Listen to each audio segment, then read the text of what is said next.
Ever stop to think about how amazing it is that you have this box in your home that keeps food cold? Reliable at-home refrigeration is pretty new to history and utterly transformative to how we live. Learn about how this technology came to be so commonplace and how it changed the world. This week on Footnoting History.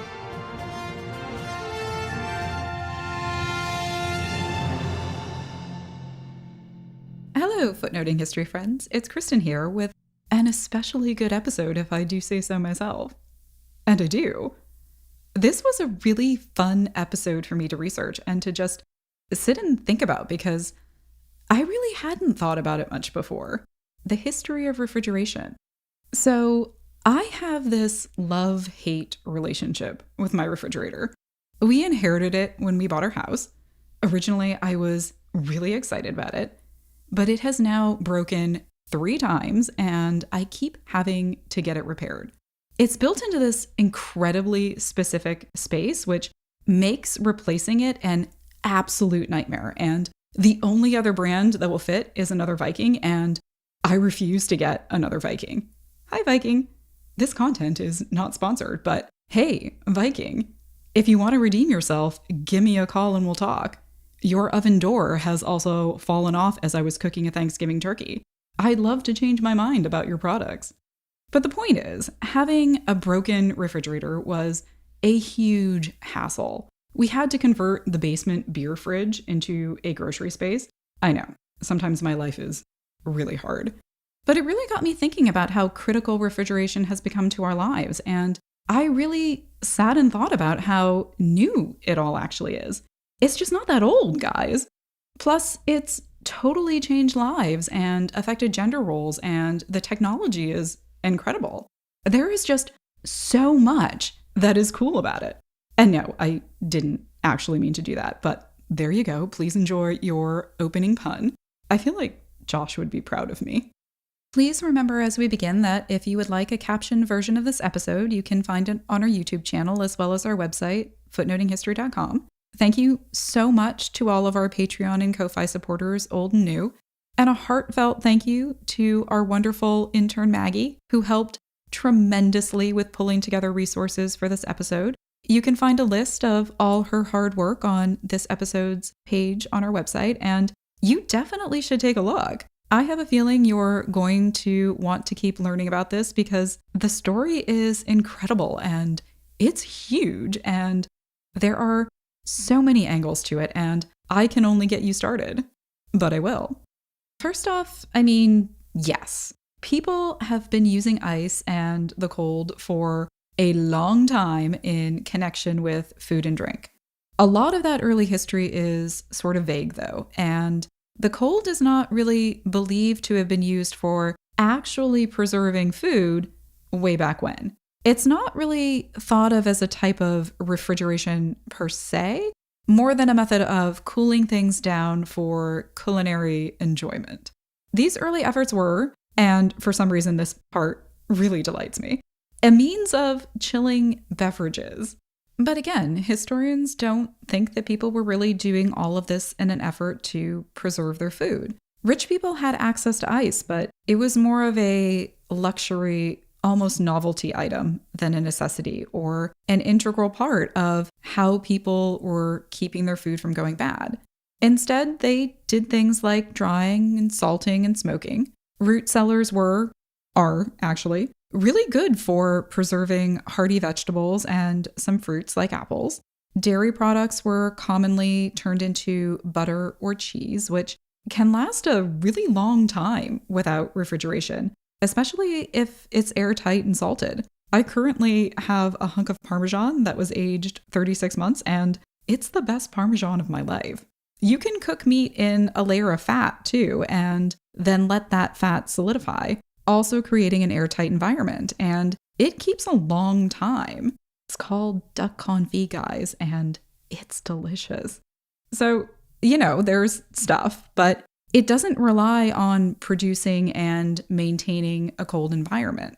All of the stuff people did to preserve their food is pretty ingenious and absolutely critical for their survival.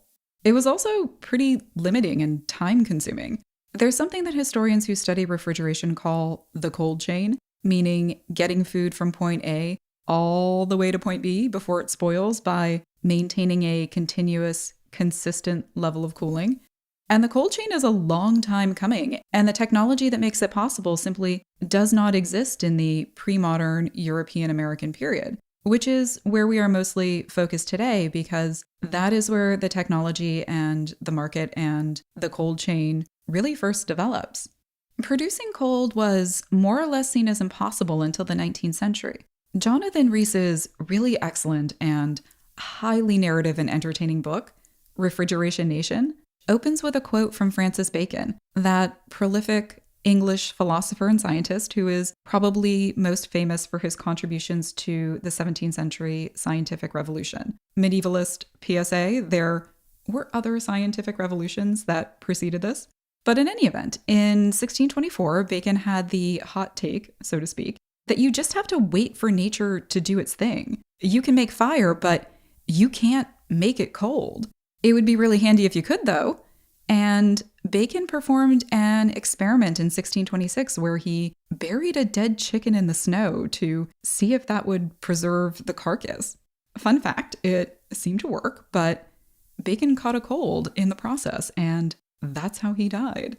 So it's on at least some people's minds that access to cold could have real benefits. And I mentioned a little earlier that rich ancients were figuring out how to cool their beverages.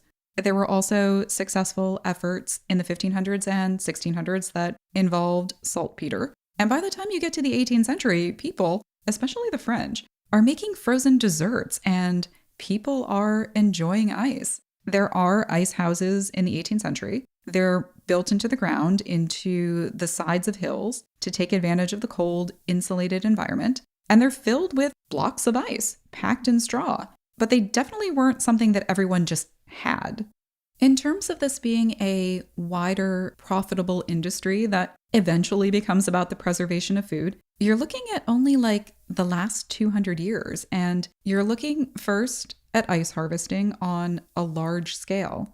The person who gets the credit for getting the refrigeration industry started was Frederick Tudor, aka the Ice King. Mr. Ice King was an American who was the son of a lawyer who worked for George Washington during the American Revolution, and he was born in Boston in 1783. To be clear, Tudor wasn't the first person to try to sell ice. Other people were long doing that. That's how those 18th century ice houses were getting filled. But he did really expand the market beyond its previously pretty local constraints. His first big shipment was from Boston to the island of Martinique in the West Indies in 1806. A lot of historians who write about Tudor will quote the Boston Gazette article on this first voyage, and I see why. Quote, "No joke," the newspaper wrote. "A vessel with a cargo of 80 tons of ice has cleared out of this port for Martinique. We hope this will not prove a slippery speculation." Slow clap, Boston Gazette. Slow clap. People were not expecting much. The boat did get to Martinique, but that probably came as a surprise to a lot of people who thought that the ice would melt on the way and sink the ship. Tudor was only allowed to sell his ice off of the boat itself, and surprise, surprise, in 1806, that ice did not last long in the tropical heat. And also, people really didn't know what to do with it. Tudor was selling them a product they weren't sure the utility of and that vanished almost instantly. Yeah, so he lost money on that first venture, but Tudor kept at it and he figured some stuff out. He set up the first rudimentary cold chain, meaning he built a series of ice houses along his routes. So the ice would be cut in the winter and packed into houses in Boston, and from there it would head out to the market, hopscotching from New England to much warmer areas pretty far away. The key to the ice houses and the transportation was insulation. And the thing that Tudor figured out worked best was sawdust. The more precisely you could cut the blocks of ice and fit them together with a layer of sawdust in between, the more likely your ice was to survive storage and transit. And Tudor packed those ice houses and those ships full. And it actually more or less worked, which I find just incredible. turns out if you pack that ice really well and you have pretty smooth sailing, you can get all the way to India with only 35% of your ice lost. You could lose a lot more than that, but the fact that anyone was getting from Boston to India at all in the first half of the 19th century with ice is just still stunning to me. Once they got to port, Tudor still had to convince people that ice was actually a thing that they wanted. In places where there were more European colonists who were already on board with the idea of ice drinks, business was better. One of the things I love most about this whole story is that one of the first commercial uses for all of this ice was for mixed drinks in the tropics, but also the US coastal bar scene, which is actually where Tudor did most of his business. Sometimes history surprises me and sometimes it doesn't. They were also using ice to develop that cold chain for taking food from one location to another, really far away, and selling it before it spoiled. This started happening in the 1840s with ice-cooled rail cars. And then in the 1850s, giant ocean liners filled with ice took food overseas. Texas and Australia started shipping beef. Bananas started coming from the tropics to temperate ports. Stuff's starting to move around a lot thanks to the ice industry. It will eventually become a big deal when Frederick McKinley Jones invented and developed a mechanical refrigeration unit that could be attached to trucks in the 1930s and 40s. Jones was awesome and deserves his own episode. But anyway, the refrigeration industry did become incredibly profitable in the 19th century, and there were improvements in tools for harvesting and transporting ice. And by the 1880s, it's pretty good. But it was also around this time that the ice industry started to decline. People were worried about the cleanliness of the ice. A lot of natural resources were becoming polluted and dirty. There were concerns about disease being spread through contaminated water, and the ice industry took a dive. But people had grown quite accustomed pretty quickly to having appliances in their homes that kept food cold. And also the cold chain that was in place that helped fill household refrigerated ice boxes, which were pretty common, especially in American homes starting in the 1840s, but had their problems and hassles. People had been trying to figure out a mechanical way to produce cold for years before they were able to make something that was cost-effective, reliable, and small enough to fit inside your house. The small enough part was actually one of the hardest and the last thing to happen. So William Cullen, who was a Scottish physician, is generally cited as being the inventor of mechanical refrigeration in 1755. Cullen's machine worked by reducing the pressure of water in a closed container by the use of an air pump. At very low pressure, water evaporates or boils very violently. And you're probably thinking, what? Aren't we talking about creating something cold? Why is this woman talking about boiling? Don't worry, I didn't remember anything from my high school physics class either, but stick with me. Cold is the absence of heat. Your modern refrigerator works by pumping out the heat to create a cold environment. If you've ever felt the coils on the back of your fridge, don't. They're hot. They're constantly running and they're working on sucking out that heat. In Cullen's mechanical refrigerator, the heat needed to change the water from liquid to vapor comes from the water, and it's so much heat that the water changes into ice. So cool, metaphorically and literally. But it was a very precarious process, and Cullen's machine never really moved beyond the, hey, fun fact, stage of experimentation. However, the groundwork was laid and other inventors experimented with other things. Vapor compression systems, ether, ammonia, and carbon dioxide. People were on it. This is in the mid-19th century, right around the time that all those overseas and long-distance shipments are happening. There's a demand for the cold chain, and there are some pretty high stakes. This is also an overlapping period with the development of the science of thermodynamics, which was crucial to the development of mechanical refrigeration. The system that eventually emerged and remains to this day basically how your home refrigerator works is called compression cycle refrigeration. So what happens is that a chemical substance that is referred to as a refrigerant lives in a circular tube, and it's put under pressure or compressed, and it goes from liquid to gas, and as it does that, it pulls out the heat from inside the enclosed box where you keep your food. If you want more detail about how it all works exactly, lots of engineers have written lots about this, and they will go into greater, more sophisticated explanations than I can give you here. The first refrigerants were invented in the later 19th century, but they had their drawbacks, like there were dangerous leaks. They kept exploding. And all of these early mechanical refrigerators were massive.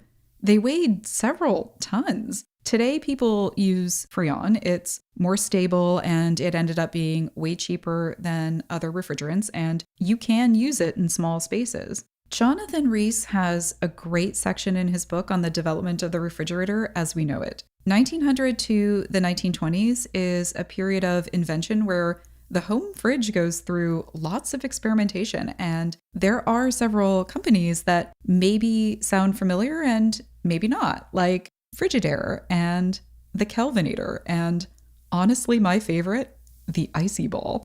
But 1927 is the year when the fridge as you know it happened. It's the Monitor refrigerator by GE. Make sure you take a look at this thing. It's fantastic. It's on the Footnoting History website and on our YouTube channel. It's this metal cabinet on 4 legs, and it's not that big. The compressor and the other mechanics just sit right there on top. A lot of historians will talk about the Monitor being the first affordable home refrigerator, but they often just leave it at that. Rees says that the first home refrigerators cost, quote, a lot, but in 1920, quote, the average cost was $600, and by 1930 it was $275, and by 1940 it dropped to $152. I found one newspaper ad from the Waco Tribune from 1928 that was advertising a GE model RT72 for $320 cash, or $419 based on their budget plan, which meant that you paid $5 to walk out the door and then $15 a month. Now, how much does this translate into today's money? Well, so there's a range, but $600 in 1927 was about $8,700, and $320 in 1928 was about $5,500. Point being, it was a lot, but the price was dropping and it was becoming more obtainable, especially if you went with a financing option. I found that 1928 advertisement hilarious to read, by the way. It's called Mrs. Waco Buys, and it's structured like a play that thinks it's really the most enthralling thing ever. Quote, scene, display room, Texas Power and Light Company. Time, the morning after Mrs. Waco made up the Waco mind about a certain important family purchase. Mr. and Mrs. Waco enter and are met by a salesman. And I'm not kidding. The whole thing is a very wordy dialogue between the salesman and Mr. and Mrs. Waco. Mrs. Waco has 3 children and wants to store more food in her house. And Mr. Waco wants to know about performance and how much it's going to cost to run it. And it's a gripping narrative. Will they get it? Won't they get it? They get it. But what I did find actually very interesting is that there isn't a picture of the refrigerator in this ad, but also how refrigerators were marketed specifically to women in the 20th century. The design of the refrigerator changed a lot in the 1930s. And a lot of the reason was because engineers and designers were trying to figure out how to get and keep middle-class suburban American women interested in the household refrigerator. In the 1930s, the fridge went from expensive luxury item to something that many ordinary households had. The numbers went from 8 to 44% by 1940, and that's a huge jump. The period where everyone was hopping on board the refrigerated train, so to speak, was also the Great Depression era, which I initially found to be pretty surprising. But the 1930s were all about frugality and economy. Buying groceries in bulk can save. The Costco rationale, as Jonathan Rees puts it. You can more efficiently use leftovers, stuff like that. A lot of people couldn't afford servants anymore in the 1930s, and housewives had to shoulder a lot more of the domestic chores. So there was an emphasis on, quote, servantless housewives and how to save them time and effort. This was also a time when there continued to be technological advancements in gas and electric utilities, so appliances could improve and they could be run more efficiently. There was also more standardization and mass production, and these things would only increase after World War II. But in terms of the Great Depression, there was New Deal electrification, and there were loans, and all of this worked to really bolster the home refrigerator market. Your fridge looks a lot today like it did in the 1940s. People hated that monitor design. And by people, I do mean mostly women who complained that they didn't like the mechanical element just sitting there on top. They didn't like that it made the refrigerator difficult to clean. They wanted adjustable shelving. In 1932, Mary Andrews, who worked for GE and who had fielded a lot of complaints from women, told GE that they needed to streamline things, make it easier to clean, that women wanted the fridge, quote, out of sight, out of mind. Home economics, which was a discipline in the United States that was well into its swing in the 1930s and 40s, was emphasizing hygiene in the home and how keeping food cold and thus preserved was a healthy, modern thing. And these two things merged in the overall design and desire for home refrigerators. Metallic white was viewed as having this hygienic appeal, whereas the ice boxes of relative yore were often these hulking wooden things. What I found super interesting is that the design of refrigerators today, in that stainless steel sort of industrial look, has a lot to do with social perception of how cool celebrity chefs are with their professional kitchens. And that is today often a field dominated by men. This is something that Jonathan Rees talks about. He also talks about how there is better separation between the freezer and the fridge in the 1940s. There's a frost-free version of the fridge in the 1950s. In the 1960s, fridges get bigger. And in the 1970s, there is experimentation with colors. It's how you get people to buy more refrigerators when their old ones still work perfectly fine. Some of these changes are engineer-driven, but a lot had to do with what was important to female customers. Some of it is a little chicken or egg. In the 1950s, Clarence Birdseye improved on the process of freezing vegetables to the point of making bags of frozen veggies commonplace and decent to eat. So now you could keep bags of vegetables at the ready and season be damned. Was this something that people wanted enough that Birdseye figured out? Or did he figure it out and then convince people they wanted it? Whatever the case, the frozen food market exploded mid-century. And the nuclear family of four sitting in front of the TV with their folding trays and their frozen dinners is the quintessential image, at least I have, for 1960s affluent suburban America. The intersection of gender and class and technology and cooking is just this wonderful expanse. It's not all great news, though. For example, some of this has led to reliance on large-scale utility use that has had repercussions for climate. A lot of American food suffers for taste and freshness because it's coming from so far away. The picture is complicated. I cannot recommend enough the books and articles linked in the further reading, and I cannot encourage you enough to look at the footnotes in those works. I went down a wonderful rabbit hole of American consumerism in the 20th century just from Nichols' article. I've only mentioned a few people and appliances by name here, but guys, there are so many. There is this whole vast history to this thing that you use every day, this technological process that impacts how and what you eat, how you are thus able to spend the rest of your time, and how that has all changed the world, and it's really just incredible. This has been Footnoting History. If you enjoyed the podcast, please consider supporting us through Patreon, Ko-Fi, or our shop link on our website, footnotinghistory.com, where you can also find links related to this week's episode, as well as a calendar of upcoming podcasts. You can also interact with us on social media. We'd love to hear from you. And remember, the best stories are in the footnotes.